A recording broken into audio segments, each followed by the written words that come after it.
Mr. House, What is it that you wanted to discuss? I visited the Sierra Madre, accessed Sinclair's records.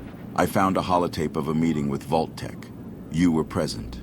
Indeed, a gathering of some of the most influential corporations of the time. West-Tec, Repcon, and that fool Sinclair. But do not mistake my presence for partnership. Why sit at the table with them, if not to join their plans? Why did you humor the philosophy of Caesar, though you never intended to work with him? I was at the meeting to gather information. Before that meeting, I was simply confident in my calculations. After, I was certain of them. Then you decided against working with them. Do you think that I would work with the likes of Sinclair? The man did not even deserve a seat at the table.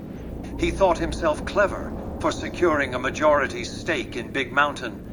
Needless to say, Vault-Tec's agenda was never my agenda. My goal was always to ensure the survival and prosperity of Las Vegas. And you sat content with Vault-Tec's plan. Did you believe that they would drop the bombs? Believe? It was not a matter of belief, but of preparedness. Whether they would or wouldn't, I needed to be ready. However, I calculated the risk of their success as marginal.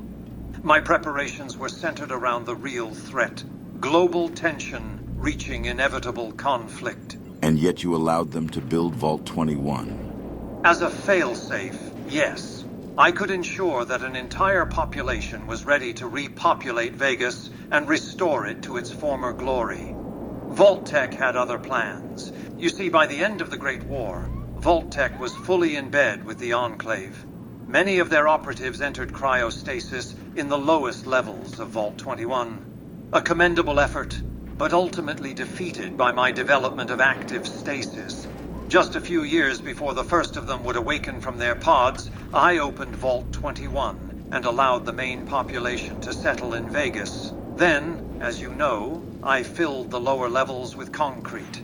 If the platinum chip had arrived before the bombs, I would have done so much sooner. So you knew about the Enclave's involvement and still chose to take a measured risk with Vault 21. Wasn't that dangerous, playing so close to their plans? The art of governance, Courier, is about managing risk, not avoiding it. Vault 21 was a card up my sleeve. By integrating Vault-Tec's own project into my plans, I could monitor and control their influence directly. Fully aware of its dual potential, I ensured it would serve my vision in one way or another. The gamble paid off. The lower levels are sealed, the Enclave's plans thwarted, and my city thrives.